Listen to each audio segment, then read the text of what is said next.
భోగాపురం అంతర్జాతీయ విమానాశ్రయం ప్రారంభోత్సవానికి ఏర్పాట్లు ముమ్మరంగా సాగుతున్నాయి. ఆగస్టు 1న విమానాశ్రయం ప్రారంభం కానున్న నేపథ్యంలో అధికారులు ప్రత్యేక ట్రయల్ రన్ నిర్వహించనున్నారు. జిల్లాలోని 7 నియోజకవర్గాల నుంచి సుమారు 46 ఆర్టీసీ బస్సుల్ని సిద్ధం చేశారు. ఒక్కొక్క బస్సులో 40 మంది చొప్పున మొత్తం 1840 మంది ట్రయల్ రన్ బస్సుల్లో విమానాశ్రయానికి వెళ్లనున్నారు. ఇందులో అధికారులు, కూటమి నాయకులు, ప్రోగ్రాం ఇన్ఛార్జీలు పాల్గొంటారు.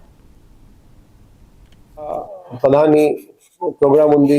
మన భోగాపురం ఎయిర్పోర్ట్ ఇనాగ్రేషన్, అది మన అందరికీ గర్వకారణం.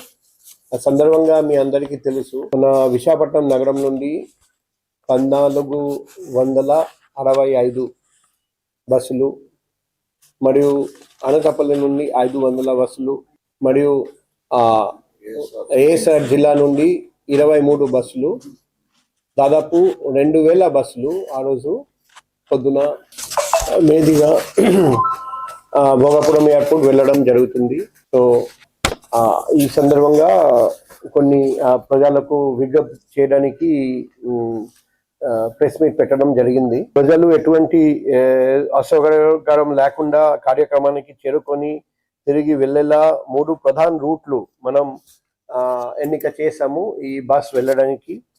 అది ఒకటి వచ్చేసి అనకాపల్లి నుండి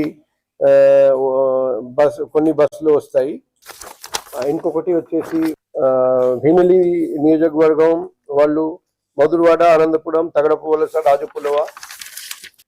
సో 1వ తేదీ ఆగస్టు నెల ఉదయం 5 గంటల నుండి 10 గంటల వరకు, అలాగే మధ్యాహ్నం 2 గంటల నుండి రాత్రి 8 గంటల వరకు విశాఖపట్నంలో ఉన్న వాహనదారులు అత్యవసర అయితే తప్ప సాధారణ ప్రయాణికులు తమ ప్రయాణాలను వాయిదా వేసుకోవాలని విజ్ఞప్తి చేస్తున్నాం.